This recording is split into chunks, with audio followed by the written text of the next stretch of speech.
우리에게 주시는 하나님의 말씀은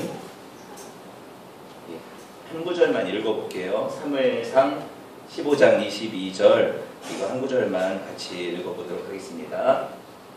시작. 사무엘이 이르되 여호와께서 번제와 다른 제사를 그의 목소리를 청종하는 것을 좋아하심같이 좋아하시겠나이까. 순종이 제사보다 낫고 듣는 것이 순양의 기름보다 나으니. 아멘. 많은 구절도 우리가 봐야 되는데 오늘 한 구절만 먼저 보도록 했어요. 소요리문답 26번째 시간입니다. 제목이 좀 어려워요. 도덕법, 하나님께서 인간에게 요구하시는 의무라는 제목으로 함께 하나님 말씀 나누도록 하겠습니다. 도덕법, 하나님께서 인간에게 요구하시는 의무, 이게 제목이에요. 오늘 다루게 될 소요리문답이 4개나 돼요. 그런데 이 4개의 문답이 다 짧게 되어져 있고 서로 긴밀하게 연결이 되어 있으니까 들어보세요.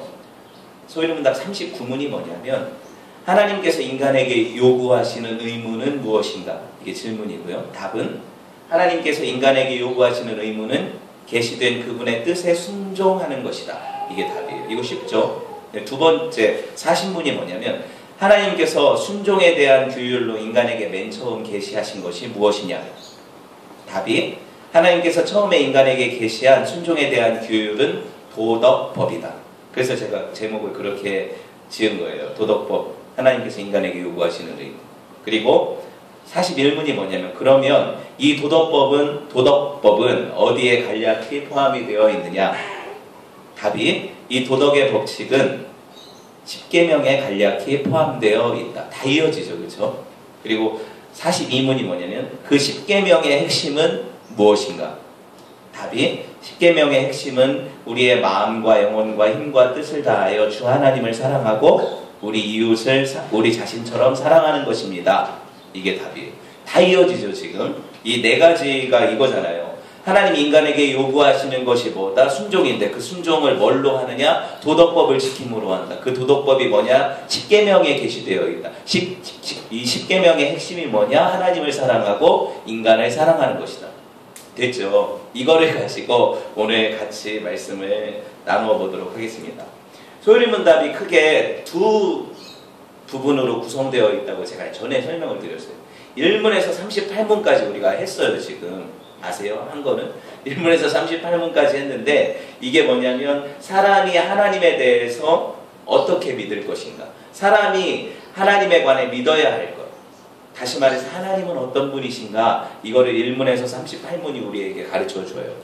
아시겠죠? 그리고 뒤에 39문부터 마지막 107문까지가 뭐냐면 그 하나님이 우리에게 요구하시는 의무가 뭐냐, 하나님을 어떤 분인지 우리가 알았는데 그 하나님이 우리에게 요구하시는 게 뭐냐, 우리에게 원하는 순종이 뭐냐, 이게 바로 39문부터 107문까지 소요리문답이라는 거예요. 그리고 오늘 39문부터 42문을 하잖아요. 그렇죠? 예, 중요한 부분이라는 거죠. 이 두 가지가 서로 상당히 연결되어 있죠. 유기적으로. 자, 하나님께서 우리가 하나님이 어떤 분이신가를 알아야만 우리가 하나님을 어떻게 섬길 것인가를 알게 돼요. 맞죠? 하나님을 모르는데 어떻게 섬깁니까? 믿음이 없이는 하나님을 기쁘시게 하지 못한다. 하나님께 나아가는 자는 반드시 그분이 계신 것을 믿어야 하고, 또 한 가지는 그분이 자기를 찾는 자들에게 상 주시는 분이라는 것을 믿어야 된다. 이렇게 얘기하잖아요. 믿음이 없이 하나님을 섬길 수 없다. 또 이 믿음은 행함이 없이 믿음이 바로 서지 못한다. 이게 다 이어지는 거예요. 그래서 우리가 무엇을 믿을까가 1문부터 38문이라면 우리가 믿는 그분을 위해 무엇을 행할까가 39문부터 107문까지라는 거예요. 충분히 이해되셨죠? 이렇게 구분을 해서 볼 수가 있어요. 쉽게 말하면 이거죠. 우리가 하나님을 하나님으로 믿고 그분이 우리의 주인이십니다. 이렇게 주되심을 인정해야만 하나님을 섬길 수 있다. 그렇게 인정하지 않는 사람이 어떻게 하나님을 섬깁니까? 너무 당연한 얘기예요. 그죠? 하나님이 우리 인생의 주인이 되셔야 우리가 그분 앞에, 그 주인 앞에 서서 그 주인의 뜻에 따라 순종하지요. 맞아요? 주인이 아니신데 내가 왜 순종해야 됩니까? 맞죠? 이거를 여러분 기본적으로 이해를 해야 돼요. 우리는 무엇을 할까? to do보다 to be가 먼저예요. 내가 어떠한 사람인가, 그렇죠? 어떻게 되었는가가 먼저라는 거예요. 하나님은 우리의 누구세요? 창조주시죠. 또 하나님은 우리의 누구세요? 구속자시죠. 맞아요. 하나님은 우리의 창조주시요 구속주이시기 때문에 피조물 된 우리, 그리고 구원받은 우리는 누구를 섬겨야 돼요? 하나님을 섬겨야 돼요. 마땅한 하나님은 그런 권리를 가지고 계세요. 우리를 창조하신 분이시고 우리를 구원하신 분이시기 때문에 우리의 주인이시고 우리의 주권자가 되신다는 거예요. 여러분, 구원받은 하나님의 백성들이라고 우리가 고백해요, 안 해요? 고백하죠. 우리는 하나님께서 죄로부터 우리를 구원하셨습니다. 멸망으로부터 우리를 구원하셨습니다. 이렇게 고백하잖아요. 그러면 이 하나님이 우리의 주인이십니다. 이렇게 고백하는 고백이 하나도 이상할 게 없죠. 여러분, 그래서 우리는 마땅히 하나님이 원하시는 게 뭔가 하나님의 뜻을 분별하고 그리고 그것을 순종하며 살아갈 존재가 바로 저와 여러분이라는 거예요. 그런데 우리가 너무나도 금방 느끼다시피 뭐냐면 사람은 순종하기 싫어해요. 그게 우리 본성이죠. 원래 본성은 그렇지 않았거든요. 아담 이래로 타락한 본성은 뭐예요? 하나님 아니라 누구라도 우리의 주인 되기를 원하지 않아요. 그럼 누가 누구의 주인 되기를 원해요? 나 자신이 내 인생의 주인이 되기를 원하는 것이 우리라는 거죠. 이게 여러분 안 그런 표정 짓고 있지만 다 우리가 우리 주인이 되려고 해요. 우리 자신이. 그죠? 이스라엘 백성들이요 그토록 왕을 원했어요. 기억나세요? 공부했죠? 가나안 땅에 들어가 보니까 주변 국가들은 다 왕을 가졌잖아요. 우리도 왕이 필요합니다. 왕을 주십시오. 하나님이 왕이신데 사실 그들은 눈에 보이는 인간 왕을 원했다는 거예요. 그게 더 안전하다고 여겨졌죠. 그래서 하나님께서 이스라엘에게 주신 왕이 누구예요? 초대 왕이 사울이라는 사람이죠. 베냐민 지파 사울이라는 사람을 왕으로 주셨는데 사울은요 맨 처음에는 얼마나 겸손한 사람인지 몰라요. 그 사람이 정말 겸손하고 시시때때로 하나님을 의지하던 사람이었어요. 하나님을 의지해서 적군을 물리치기도 했던 왕이에요. 그런데 그가 왕이 되자 어떻게 해요? 교만이 그 마음 안에 쑥 들어왔어요. 얼마나 교만한 사람이 되었는지 몰라요. 블레셋과의 전쟁을 치르고 있는 나라가 이스라엘이었거든요, 당시에. 그런데 또 다른 어떤 블레셋과의 전쟁을 앞두고 어떤 일이 있었냐면 사울이 사무엘하고 약속하기를 사무엘이 내가 가서 하나님 앞에 먼저 예배한 후에 싸워야 됩니다. 그때까지는 좀 기다려 주십시오. 언제까지 가겠습니다. 이랬는데 그 약속한 기한이 돼도 사무엘 선지자가 오지 않으니까 사울이 마음이 급해요. 그 백성들이 흩어져 버릴 것 같아요. 그러니까 백성들의 사기를 돋구기 위해서 자기가 제사장이 아닌데도 뭐래요? 하나님 앞에 번제를 드려요. 하나님 앞에 불순종한 행위거든요. 이 번제를 드리자 마치 기다렸다는 듯이 사무엘이 딱 나타났어요. 그 시점에 딱 나타나서 이게 무슨 일입니까? 이렇게 따지니까 사울이 자기 변명을 하죠. 이거 실제로 사무엘 당신이 오지 않아서 약속한 시간에 오지 않아서 이렇게 된 겁니다. 이렇게 핑계를 대요. 그때 사무엘상 15장 22절 말씀이 바로 오늘 본문 읽었던 건데 사무엘이 사울왕한테 한 말이거든요. 읽어볼게요. 시작. 사무엘이 이르되 여호와께서 번제와 다른 제사를 그의 목소리 순종하는 것보다 좋아하심같이 좋아하시겠나이까. 순종이 제사보다 낫고 듣는 것이 순양의 기름보다 나으니. 보셨어요?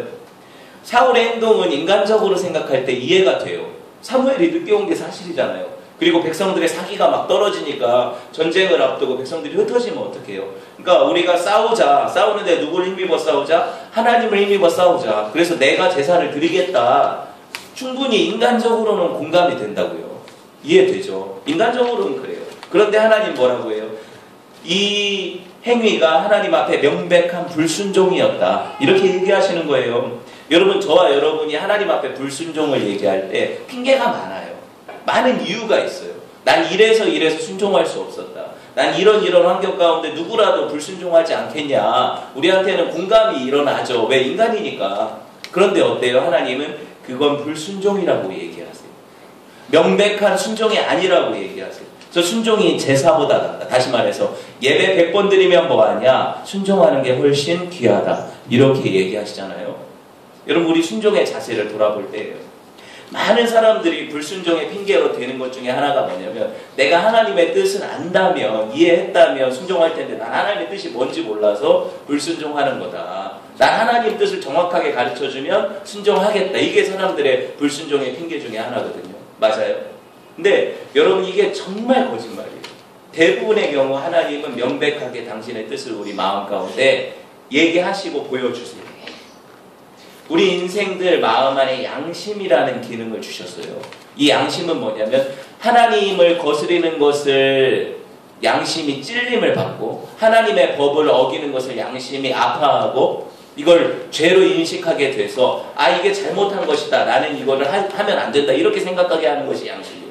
마찬가지로 하나님이 하라는 것을 내가 안 했을 경우에 내가 이걸 불순종했구나. 하나님이 원하신 걸 해야지. 이걸 가르쳐주는 게 뭐다? 양심의 기능이라는 거예요.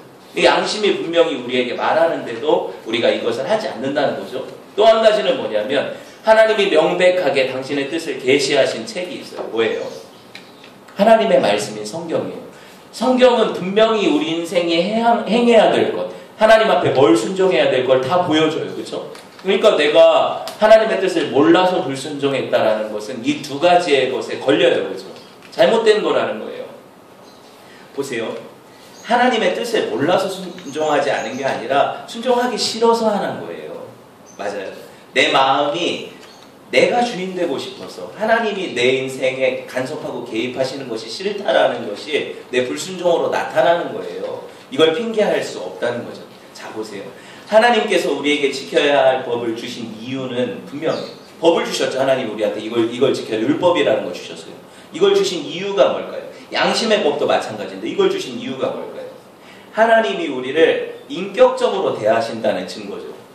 자, 법이라는 것은 내가 지킬 수도 있고 또 지키지 않을 수도 있다는 거죠. 맞아요. 이게 인격적인 관계라는 거예요. 내가 지키지 않아서 이 법을 제정하신 분이 마음 아프더라도 난 안 지킬 수도 있어요. 이게 우리한테 주신 하나님의 너무나도 관대한 인격적인 대우라는 거예요.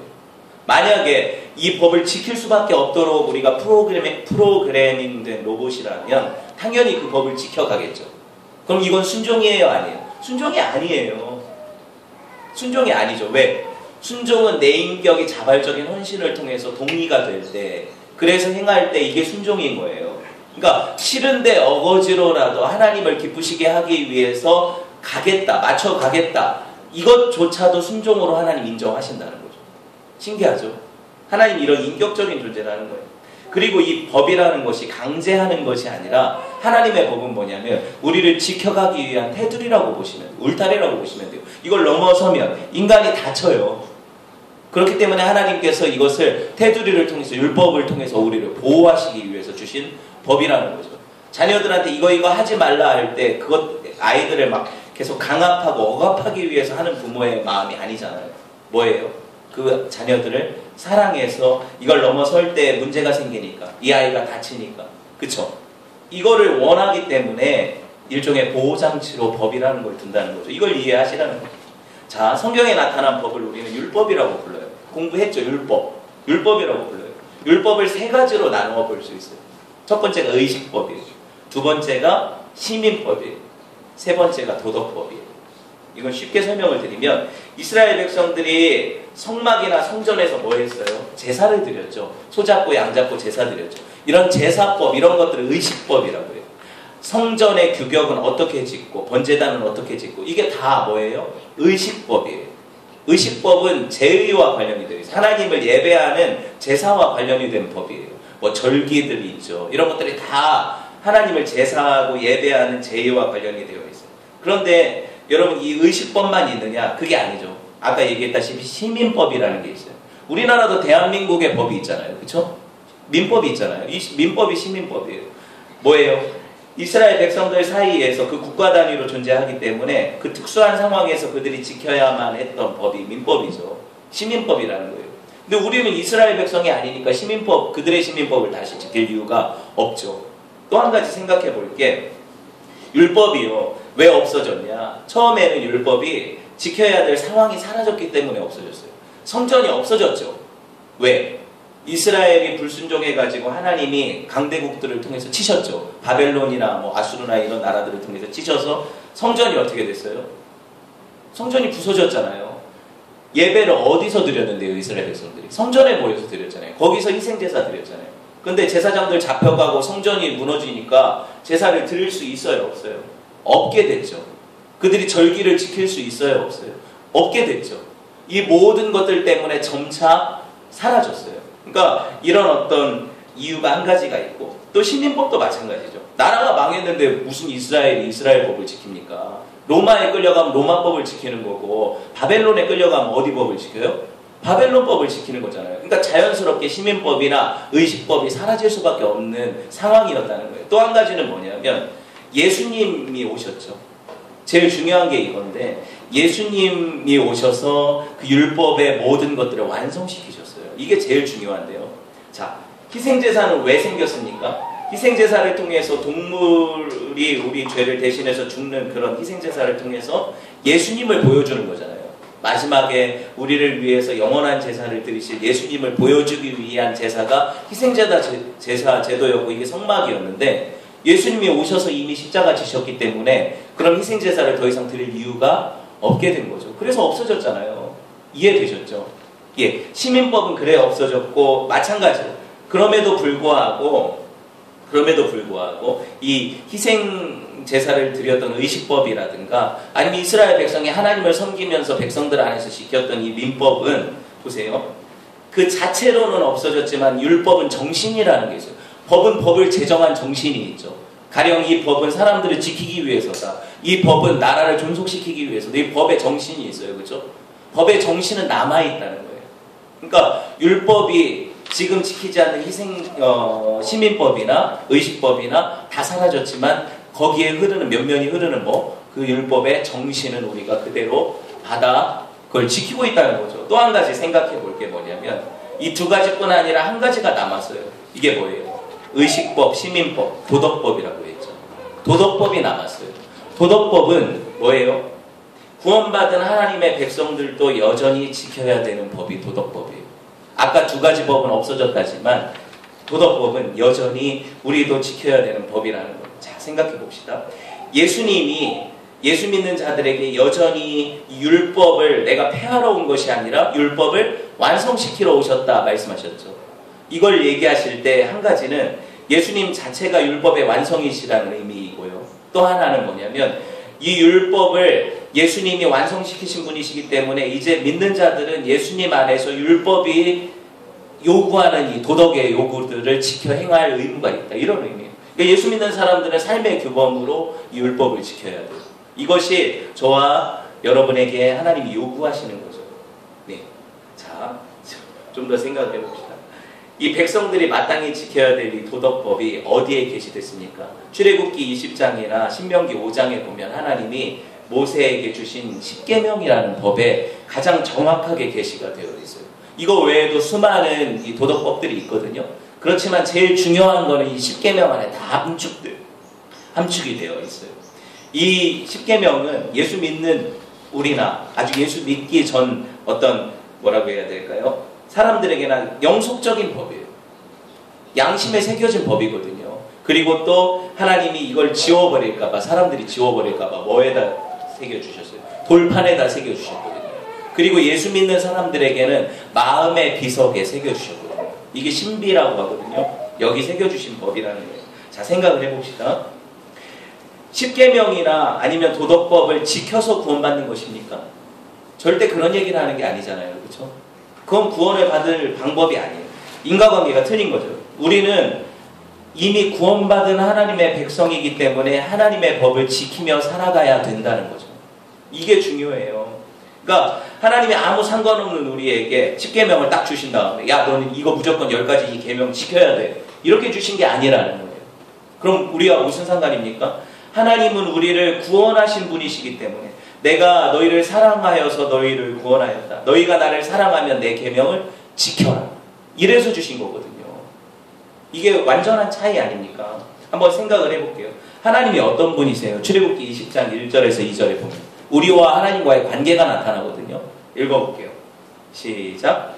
하나님이 모든 말씀으로 말씀하여 이르되 나는 너를 애굽 땅 종되었던 집에서 인도하였네 내 하나님 여호와니라. 보셨어요? 하나님이 어떤 분이시래요? 나는 너를 애굽 땅 종되었던 집에서 인도해낸 너의 하나님 여호와다. 내가 너희를 그 애굽의 종살이에서 구원하였기 때문에 나는 너의 하나님이다. 네가 마귀의 종로로 타던 그런 멸망을 향해 가던 그런 죄인이었는데 내가 너희를 구원하였기 때문에 너희는 나의 백성이 되고 나는 너의 하나님이 된다. 그렇기 때문에 마땅히 너희는 내 하나님의 요구를 들어야 한다. 이렇게 말씀하시는 거잖아요. 관계가 먼저죠. 그렇죠? 그리고 나서 하나님 우리에게 요구하시는 거예요. 예수 그리스도 안에서 구원받은 우리가 동일하게 이 하나님의 율법을 지켜야 될 의무를 가져요. 근데 많은 사람들이 예수 믿으면 율법을 안 지켜도 됩니다. 땡입니다. 이렇게 생각하는 경우가 많거든요. 이게 구원파라는 거예요. 아시겠죠? 잘못된 생각이죠. 구원을 받았어도 하나님의 법을 지켜야 돼요. 우리가 이거를 안 지키면 어떻게 돼요? 하나님의 백성답게 온전히 살지 못하게 되죠. 큰 차이가 있어요. 요한일서 5장 3절 볼게요. 5장 3절만 읽어봅시다. 시작. 하나님을 사랑하는 것은 이것이니 우리가 그의 계명들을 지키는 것이라. 그의 계명들은 무거운 것이 아니로다. 만약 저와 여러분이 하나님을 사랑한다면 어떻게 하면 돼요? 하나님의 계명을 지키면 돼요. 하나님의 계명을 지키는 것이 우리가 하나님을 사랑한다는 증거라는 거예요. 그거 안 지키면 우리가 하나님을 사랑한다고 말로 백날 얘기해봤자 뻥이라는 거죠. 이 얘기를 하시는 거예요. 하나님 나라의 윤리, 하나님 나라의 도덕법이 뭐냐? 이 하나님의 계명을 지키는 이 십계명이다 이거예요. 미가서 6장 8절 볼까요? 같이 읽어봅시다. 사람아, 주께서 선한 것이 무엇임을 네게 보이셨나니 여호와께서 네게 구하시는 것은 오직 정의를 행하며 인자를 사랑하며 겸손하게 네 하나님과 함께 행하는 것이 아니냐. 정의롭고 인자하게 살면서 하나님과 함께 동행하는 것. 이게 저와 여러분에게 하나님이 우리를 구원하시고 요구하시는 하나님의 법이라는 거죠. 여러분, 하나님 나라의 윤리라고 볼 수 있어요. 이거를 지키지 않으면 어떻게 돼요? 이스라엘 백성들처럼 멸망당하게 돼요. 멸망이라는 게 하나님의 징계로 열강들에게 망했잖아요. 하나님의 법을 안 지켰기 때문에. 그렇죠? 이게 우리 앞에 두려움을 가져야 되는 하나님의 법이라는 거예요. 하나님의 법이 어디 나타났다고 그랬습니까? 특별하게 십계명에 나타났다고 얘기했죠. 십계명에. 예. 마가복음 12장 30절에서 31절에 보면 예수님이 이 십계명을 단 두 가지로 우리가 알기 쉽게 확 요약을 해주셨어요. 읽어볼까요? 시작. 네 마음을 다하고 목숨을 다하고 뜻을 다하고 힘을 다하여 주 너의 하나님을 사랑하라 하신 것이요. 둘째는 이것이니 네 이웃을 네 몸과 같이 사랑하라 하신 것이라. 이에서 더 큰 계명이 없느니라. 예수님이 10가지 계명도 많다. 이 10가지 계명이 함축하고 있는 것이 이 두 가지다 하면서 얘기하신 게 뭐다? 하나님을 사랑하라. 두 번째로 이웃을 사랑하라. 이게 모든 계명과 선지자의 완성이다. 너 하나님을 사랑하면 그리고 이웃을 사랑하면 십계명 다 지킨 것으로 인정을 하겠다. 하나님의 도덕법을 다 지킨 것으로 인정을 하겠다. 이렇게 얘기하시는 거예요. 실제로 사랑하면 이 사랑이라는 계명 안에 모든 것이 함축되어 있다는 사실을 우리가 볼 수가 있거든요. 차차 살펴보게 될 건데 순서가 바뀌어서는 안 돼요. 첫째가 뭐예요? 하나님 사랑. 둘째가 이웃 사랑이죠. 자기 사랑 없어요. 그렇죠? 한번 잘 생각을 해볼게요. 대신 관계가 우선. 하나님과 우리와의 관계가 우선이죠. 옛날 신앙의 선배들이 이런 얘기 많이 했어요. 신통하면 인통하고 인통하면 물통한다고 했어요. 뭐냐면 하나님과 내 관계가 완전하게 통하면 사람과 사람과의 관계는 자연스럽게 통하게 되고 사람과 사람과의 관계가 이렇게 통해지면 물통한다. 물질도 원만하게 통하게 된다. 이렇게 얘기했어요. 상당히 일리가 있다는 얘기죠. 자, 저와 여러분이 지금 이렇게 살고 있는지를 돌아보셔야 된다는 거예요. 하나님께서 우리에게 정말로 어떤 걸 원하실까요? 우리가 막 억압되고 막 찌질하게 사는 이런 삶을 원하실까요? 하나님이 하나님의 자녀들을 정말로 행복하게 살기를 원하시겠죠. 최고의 인생으로 살기를 원하시겠죠. 이게 하나님의 계획 아닙니까? 그런데 왜 우리가 못 살까? 이걸 우리가 생각해 보자는 거예요. 이렇게 못 사는 이유는 우리 인생들을 향하신 하나님의 뜻을 우리가 순종하지 않기 때문이에요. 하나님께서 막으시는 것을 자꾸 하려고 하고 하나님이 하라시는 것을 자꾸 안 하려고 하는 우리의 불신앙과 불순종 때문에 우리 인생이 이렇게 어떻게 보면 최고의 인생을 살지 못하는 그런 것일 수 있다는 거예요. 뭐 최고의 인생이 뭐 좋은 데서 사는 게 최고의 인생입니까? 아니잖아요. 하나님이 원하시는 의도한 인생이 최고의 인생 아닙니까? 근데 그 자리에 우리가 못 있는다는 거죠. 저와 여러분이 실제로 삶의 자리에서 겸손하게 하나님과 동행하기 위해서는 다른 게 없어요. 하나님 하나님과 우리가 동행한다는 건 이거예요. 하나님 나한테 맞춰 오십시오. 빨리 좀 걸어오십시오. 아니면 좀 천천히 가십시오. 이렇게 하는 게 동행이 아니라 우리가 하나님께 보조를 맞춰야죠. 왜? 그분이 주권자시고 우리가 그분의 백성이니까. 맞죠? 내 발걸음을 하나님께 맞춰야죠. 왜 하나님이 우리한테 발걸음을 맞추십니까? 이게 우리의 잘못된 생각이에요. 우리가 하나님께 발걸음을 맞춘다는 것은 뭐예요? 하나님이 원하시는 그 일에 순종한다는 거죠. 이렇게 갈 때 우리가 하나님과 뭐 할 수 있다? 비로소 동행할 수 있다는 거예요. 이게 동행이잖아요. 같이 간다는 거잖아요. 마음이 안 맞는 사람과 동행합니까? 30분만 기차 같이 타고 있어 보세요. 얼마나 불편해요. 근데 정말 마음이 통하는 사람과는 3시간을 앉아 있어도 안 불편하죠. 하나님이 우리와의 관계를 이렇게 요구하시는 거예요. 여러분 인생 성공의 시금석이 뭐냐? 하나님과 동행하는 것이다. 순종하며 동행하는 것이다. 여러분 바쁜 생활 다 알죠? 우리가 요새 현대인들이 얼마나 바쁩니까? 옛날 같지 않아요. 다 바쁘대요. 잠깐도 시간을 못 내줘요. 근데 여러분 바쁜 생활을 핑계로 하나님을 예배할 겨를도 없이 지내고 이렇게 주일날 같은 때 바쁘다는 핑계로 하나님을 묵상하고 그 뜻을 또 알기 위해서 말씀 보고 또 기도할 시간조차 없다. 그렇게 바쁘다. 그럼 인생이 온전하겠습니까? 그러니까 바쁘게 살다 바쁘게 멸망하는 거죠. 또 한 가지는 무한 경쟁 속에서 도태되지 않기 위해서 내가 사랑하는 가족도 친구도 이웃도 다 내 경쟁 상대가 돼서 그들을 밟고 올라가야만 한다는 생각으로 이렇게 살아가는데 현실 속에서 이웃 사랑이 가능합니까? 가능하지 않죠. 내가 밟아야 될 존재, 그래서 내가 뛰어넘어야 될 존재가 되었는데 아니잖아요. 그렇죠? 함께 가야 되고 그들을 끌어줘야 되고 내가 그들에게 내 자신을 맞춰줘야 되는데 나보다 느리다고 놓고 가는 거잖아요. 잘 못한다고 그냥 버리는 거잖아요. 잘못된 거라는 거예요. 하나님이 요구하시는 것은 그게 아니라는 거예요. 우리 끊임없이 질문하고 살아야 돼요. 왜 질문해야 됩니까? 세상이 그렇게 가르치지 않기 때문이죠. 우리가 수많은 매스컴이나 아니면 세상에서 받는 교육들은 뭐예요? 남들보다 뛰어나야 산다. 그들을 밟고 올라서야 산다. 그렇죠? 하나님 섬길 시간이 어딨냐? 너 지금 네 인생을 위해 투자할 시간이다. 맞죠? 계속 이런 소리 듣고 살면 어때요? 마음이 쪼들리죠. 난 이렇게 살다가 언제 성공하나? 난 이렇게 살다가 언제 좀 높은 곳으로 올라가나? 근데 아니라고 성경이 얘기를 해요. 하나님 뭐라고 얘기하세요? 넌 하나님과 천천히 가더라도 동행하는 게 낫다. 너는 이웃들을 사랑하면서 그들을 위해 네가 작은 것을 가졌지만 베푸는 게 옳다. 이렇게 얘기하시잖아요. 내가 주면 나는 없어지는 것입니까? 하나님은 그렇게 얘기하지 않으신다는 거예요. 나누면 풍성해지는 것이 하나님 나라의 법칙이라고 얘기를 하세요.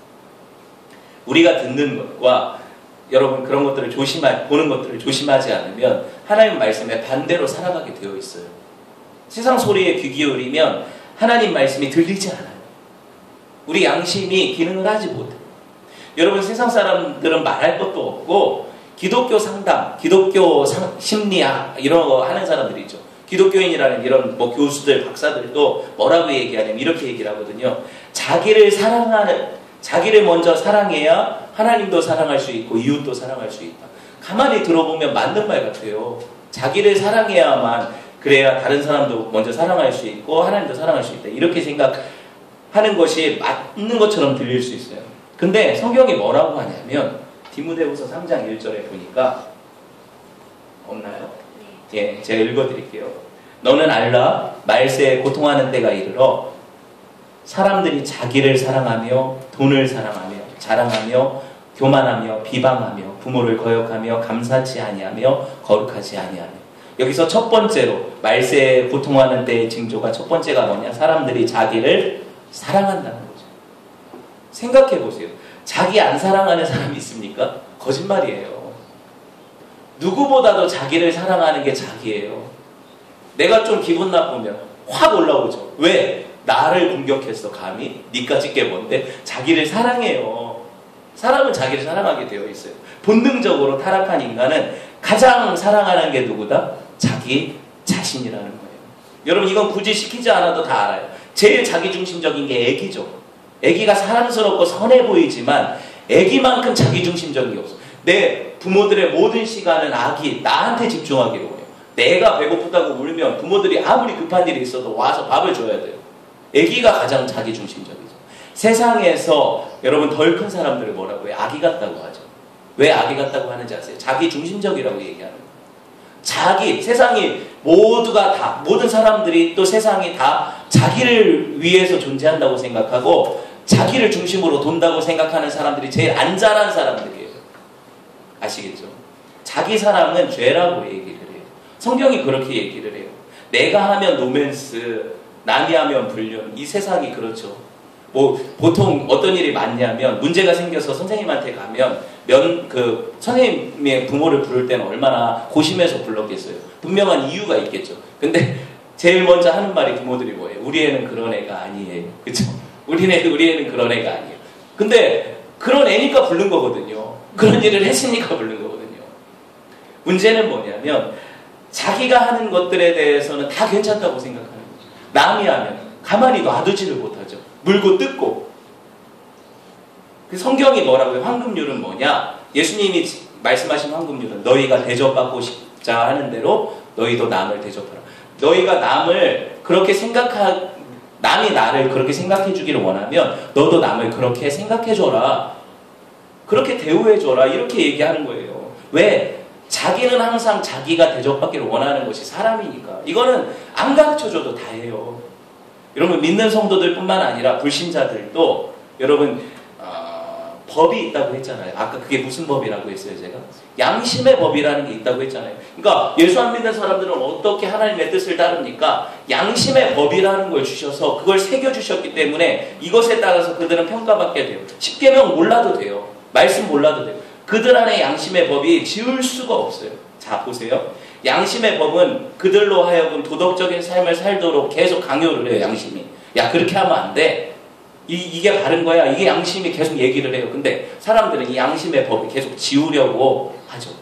왜? 불편하니까.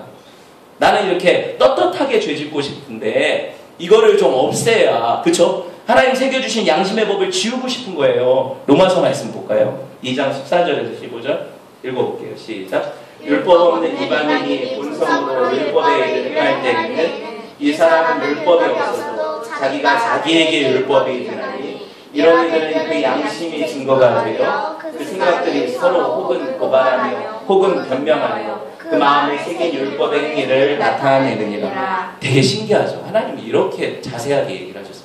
혹은 이런 생각을 할 때 야 그거 잘못된 생각이야. 내 안에서 고발한대요.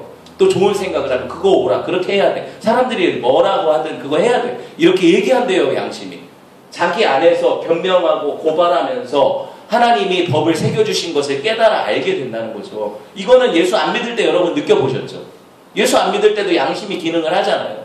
예수 믿으면 더 하죠. 더 하죠. 맞아요. 여러분 보세요.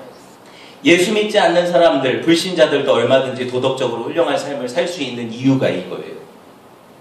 실제로 도덕적인 사람들이 있어요? 없어요? 예수 안 믿는 사람들 중에서. 많죠. 있잖아요. 대단한 사람들. 그 사람들이 할 수 있는 이유는 하나님이 그 법을 양심에 주셨기 때문이래요. 아시겠죠?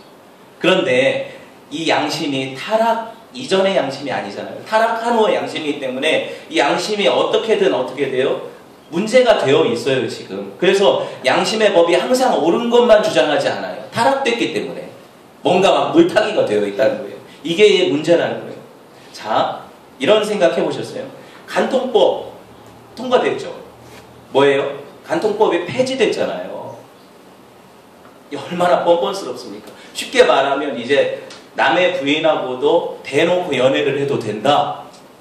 그쵸? 그건 죄가 아니다. 왜 이런 뻔뻔함이 생겼을까요? 왜 이런 뻔뻔함이 생겼을까요? 양심에 있는 법을 하나님께서 주셨는데 사람들이 이걸 지워내기 위해서 하다 보니까 불편해. 그러니까 어떻게 하면 더 편할 것 같다? 법으로 제정해놓고 이건 죄가 아니다 해놓으면 더 편할 것 같아. 맞아요? 그래서 법으로 제정해놓은 거. 이건 죄가 아니다. 그런데 여러분 대부분 사람들이 그 안에 그것이 옳다라고 느낍니까? 안 느낍니까? 안 느끼잖아요. 그게 잘못된 거죠. 왜? 양심이 기능을 하고 있기 때문이죠. 자, 동성애 생각해보세요. 마음껏 하기 위해서 차별금지법 같은 거 막 제정하려고 하죠.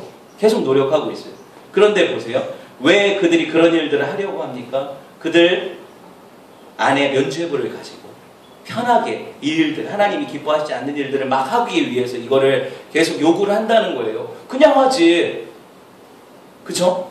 왜 이걸 자꾸 법으로 제정을 해서 자기들이 그렇게 하려고 하는, 양심의 자유를 원하거든요.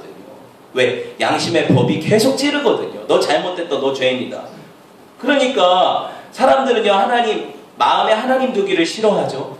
맞아요. 그리고 자기들 행위가 악함으로 빛보다 어두움을 더 사랑하는 경향이 자기 안에 있어서 이 율법이 여전히 내 마음 양심에 새겨져 있는 것이 이게 견뎌내기가 힘든 거예요. 이거를 좀 지워졌으면 좋겠는데 어떻게 하면 지울까? 이런 방법을 고안해내는 거예요. 근데 이거 어리석죠. 왜? 이렇다고 법으로 간통법이 폐지됐어요. 법으로. 그리고 뭐 만약에 법으로 동성애도 그냥 허용된다고 해보세요. 그렇다고 해서 이게 다 양심에서 사라집니까? 말끔하게? 아니라는 거잖아요. 자, 이거를 제가 예를 들어볼게요. 온 나라를 떠들썩하게 하는 최근 사건이 유부남 감독, 제 이름은 안 될 거예요. 위험하니까. 유부남 감독을 어떤 결혼하지 않은 여배우가 사랑해서 둘이, 그쵸? 불륜 스캔들. 이거 우리 사랑이다. 인정해줘라. 간통법 폐지됐으니까 그들은 법으로 걸리지는 않죠. 그런데 사람들이 그러면 박수 쳐줍니까? 예수 믿는 사람들 뿐만 아니라 세상 사람들이 그들 잘했다고 하냐고요? 아니죠. 왜 아닐까요? 양심의 법이 그들을 정죄하기 때문에.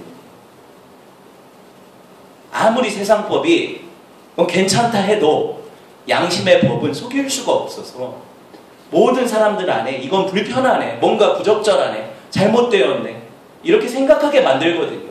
하나님 이걸 알게 하시거든요. 근데 이걸 어떻게 지워내냐고요. 백날 지워내려고 팍팍 밀어보세요. 되나? 안 되죠. 안 되는 거예요. 사람들이 자기 자신들의 죄악에 대해서 스스로 핑계할 수 없게 주신 것이 율법이에요.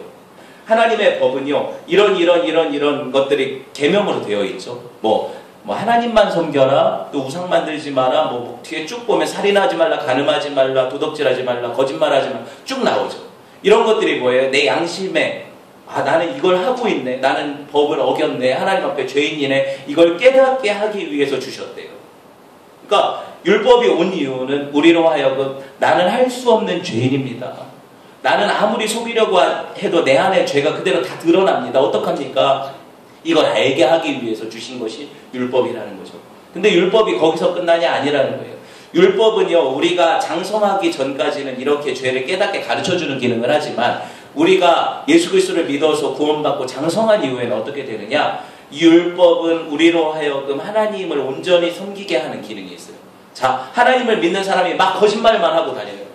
그러면 하나님 영광 받으시죠? 우리의 거짓말을 통해서? 안 되잖아요. 그러니까 우리는 선하게 정직하게 살아야 하나님이 영광 받으시죠. 그러니까 율법의 기능은 뭐예요? 하나님 영광을 위해서 살도록 하는 기능이 있어요. 우린 살인하면 안 돼요. 맞아요. 사람을 죽이면 안 되고 예수님이 말하는 살인은 형제를 미워하는 것도 살인이라고 했으니까 이 살인을 하면 안 된대요. 그러면 이거를 내 양심이 가르쳐주죠. 하나님의 법을 어겼다. 나는 미워했으니까 살인자다. 그러면 이거를 위해서 내가 어떻게 살아야 될까? 하나님이 기뻐하시는 삶을 살기 위해서 내가 그들을 용서해야 되겠다. 이런 마음에까지 나가게 하죠. 이게 율법의 기능이라는 거죠. 그러니까 예수 믿는 사람들은요, 율법이 결코 사람에게 구원을 줄 수는 없지만, 하지만 구원받은 우리는 이 율법을 지켜서 하나님을 영화롭게 해야 된다는 거예요. 필요해요, 안 해요, 율법이? 필요하죠. 십계명 없어지면 안 돼요. 필요하다는 거예요. 여러분 보세요.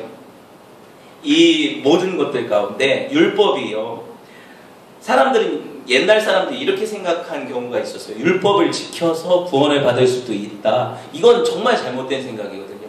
왜 이게 안 되냐면 사람이 율법을 온전히 지킬 사람이 없어요. 하나님이 이거를 지킬 수 있다라고 했다면 예수님을 보내지 않으셨을 거예요. 왜? 그거 지켜서 구원받을 수 있는데 예수님이 왜 필요해요? 하나님이 율법을 주신 이유는 내가 죄인이라는 것을 계속 깨닫는데도 어쩔 수 없이 율법을 못 지키는 내 내면 안에 갈등을 일으켜서 나로 하여금 어떻게 하면 이 죽을 몸에서 구원을 받을까 해서 구원자이신 예수님을 바라보게 하는 기능이 있어요. 이게 율법의 기능이에요. 자, 바닷물을 마시면 내가 물이니까 내 갈증을 해결해 줄 수 있을 것 같지만 마시면 마실수록 나는 어때요? 더 갈증이 일어나죠. 율법이라는 것이 내가 지킴으로 의로워질 수 있다고 생각하는 사람들을 계속 지키게 되는데, 맞죠? 지키다 보니까 뭐예요? 내가 다 못 지키는 것 때문에 늘 갈급해요. 정죄받죠. 왜? 이건 지켰는데 저건 못 지켰거든요. 그러니까 힘들어요. 이 갈증이 있어요. 이 갈증은 누구를 바라보게 해요? 이 율법을 완전히 이루시는 누구? 예수 그리스도를 바라보게 하죠. 그래서 내가 그분을 받아들임으로 이 율법의 정죄에서 자유케 되고 깨끗이 씻김 받기를 원하게 하는 하나님의 기능을 율법이 가지고 있습니다. 여러분, 그래서 이 율법이 우리 이제 예수님에게로 우리를 이끌었어요. 맞아요. 이끌었어요. 그러면 이후에 이 율법은 우리를 하나님 안에서 바르게 살게 하는 동력이 돼요. 그래서 우리는 이제 고린도전서 9장 21절 없나요? 제가 읽어드릴게요. 하나님께는 율법 없는 자가 아니요 도리어 그리스도의 율법 아래에 있는 자다. 우리가. 그러니까 우리는 율법을 지켜서는 아니지만 율법을 예수 믿는 우리에게 주신 이유가 그것을 통해서 하나님을 섬기게 하기 위해서 주셨다. 이것을 분명히 깨닫고 그 계명의 길로 하나님 인도하실 때 온전히 순종해 가시기를 원해요. 예수님이 이렇게 말씀하셨죠. 이제 마지막으로 가고 있는데 요한복음 14장 21절 한번 봅시다. 같이 읽어볼게요. 시작. 나의 계명을 지키는 자라야 나를 사랑하는 자니 나를 사랑하는 자는 내 아버지께 사랑을 받을 것이요 나도 그를 사랑하여 그에게 나를 나타내리라. 예수님이 하신 말씀 아까 읽었던 말씀인데 하나님의 계명을 지키는 사람만 누구를 사랑하는 사람이다? 하나님을 사랑하는 사람이다. 우리가 예수님을 사랑하면 반드시 우리는 예수님의 계명을 지켜야 한다. 여러분, 사랑한다면 카페라테처럼 뭐 이런 게 아니에요. 사랑한다면 사랑하는 사람이 원하는 것을 알아서 하는 것이 사랑의 마음이죠. 이게 중요하잖아요. 여러분 보세요. 우리가 알 수 있는 중요한 원리는 뭐냐면 사랑하기 때문에 율법을 지킬 수 있다는 거예요. 하나님이 나를 얼마나 사랑하셨는지 내가 깨닫고 그리고 이제 나도 나를 위해서 자기 목숨까지 주신 자기 아들까지 주신 그분을 사랑하기 때문에 그분이 원하는 것을 어떻게 해야 된다? 지켜야 한다. 사랑이 동력이다. 그러니까 율법을 지킬 수 있는 능력 또한 사랑이고 율법 안에 있는 내용물 또한 사랑이잖아요. 하나님을 향한 사랑이라고 했고 또 하나는 뭐예요? 사람들, 이웃을 향한 사랑이라고 했으니까 사랑의 마음이 부어져야 내가 비로소 사랑할 수 있다. 이게 계명의 완성이다. 여러분, 그러니까 우리가 제일 부족한 건 사실 사랑 없는 거예요. 저와 여러분이 하나님을 깊이 사랑한다면 율법이 무겁지 않거든요. 아이를 키우는 엄마가 물론 힘들 때가 있어요. 그런데 아이의 방긋 웃는 그 모습을 볼 때 어때요? 힘든 것이 싹 사라지죠. 사랑하면 내가 헌신하고 노력하는 것들이 어때요? 기쁨으로 되어진다는 거예요. 남에게 데려와서 키우라면 키우겠어요? 돈 주고 해도 힘든 게 그 일이잖아요. 그러니까 어린이집에서 애들 그렇게 때리는 거죠. 힘들어요. 마음 저 이해가 돼요. 얼마나 때리고 싶겠어요? 이해가 돼요. 우리 애들도 때리고 싶은데 무슨 말 하는지 아시겠죠? 사랑이 동력이라는 거예요. 사랑하면 이쁘고 이쁘면 섬기게 되어 있고 섬기면 율법이 완성된다는 거죠. 하나님을 사랑합니다. 그러면 하나님의 계명을 지키는 것이고 이웃을 사랑합니다. 그러면 율법이 비로소 완성되는 거예요. 제일 어려운 게 그거거든요, 사실. 나 사랑하는 사람이 어떻게 나만 사랑하던 사람이 어떻게 다른 사람을 사랑할 수 있어요? 그게 너무 어려우니까 그 다음 구절 보세요. 그런데 예수님이 이렇게 얘기하시거든요. 마태복음 11장 29절에서 30절을 제가 또 안 드렸네요. 읽어드릴게요. 나는 마음이 온유하고 겸손하니 나의 멍에를 메고 내게 배우라. 그리하면 너희 마음이 쉼을 얻으리니 이는 내 멍에는 쉽고 내 짐은 가벼움이라. 율법이 더 이상 지키기 싫은데 억지로 지키는 무거운 짐이 아니라 내가 예수님을 사랑하면 사랑하는 주님이 내 짐을 대신 지시고 나는 가벼운 주님의 멍에를 같이 메는 거예요. 소가요, 예전에 소들을 한 결의로 셌죠. 두 마리가 같이 쟁기를 끄는 거예요. 쟁기가 두 마리 그 멍에 안에, 이 소 멍에 알죠? 두 마리가 같이 매는 멍에 안에 쟁기가 달려있는 거예요, 뒤에. 근데 한 마리 소가 힘이 엄청 센 소예요. 예수님이시죠. 그 옆에 소는 난데 난 힘이 없어요. 근데 한 마리 소가 너무 힘이 세고 완전하니까 그 발걸음만 맞춰가면 멍에는 누가 지고 가시는 거예요? 예수님이 지고 가시는 거예요. 쟁기는 누가 가는 거예요? 예수님이 가시는 거예요. 나는 예수님의 멍에를 맺기 때문에 쉬운 거죠. 그러니까 결코 어려운 거죠. 야, 너는 이 어려운 거 해라. 나는 여기서 그냥 콩이나 다듬을게. 이게 아니라 쟁기질을 하시는 분이 예수님이시라는 거예요. 그러니까 우리가 이 하나님 앞에 내 자신을 내어 맡겨서 하나님 내가 율법을 지키고 싶은데 마음만 드리면 돼요. 지키고 싶은데 어떤 때에는 내가 사랑이 부족하고 어려워서 못 지킬 때가 있어요. 너무 게을러서 안 될 때가 있어요. 어떡합니까? 어떻게 해요? 예수님 나를 이끌어가 주십시오. 한 걸음 한 걸음 나와 같이 가 주십시오. 하면 그 주님이 나를 끌고 가신다는 거예요. 나는 마음만 열어서 드리고 내가 언제라도 주님이 이끄시는 대로 갈 그 순종의 자세만 가지고 있으면 말씀을 맺으려고 합니다. 하나님 나라의 도덕법이 십계명이라고 했죠. 하나님은 이거를 우리한테 지키라고 명령을 하세요. 구원을 위해서가 아니라 하나님을 사랑하는 하나님의 백성으로서 마땅히 지켜야 될 법이기 때문에 이것을 우리가 기억하시면서 우리를 위해 하늘 영광의 보좌를 버리신 우리 주님을 생각하면서 또 아들을 아끼지 않고 우리를 위해 내어주신 하나님 아버지를 생각하면서 또 우리를 이렇게 사랑하셔서 함께 하시는 성령님을 생각하면서 낭망치 않고 이번 한 주간도 이 하나님의 법을 실천하고 순종하는 은혜가 넘치시기를 주님의 이름으로 축원을 드립니다. 우리 함께 이 시간에 기도할게요. 하나님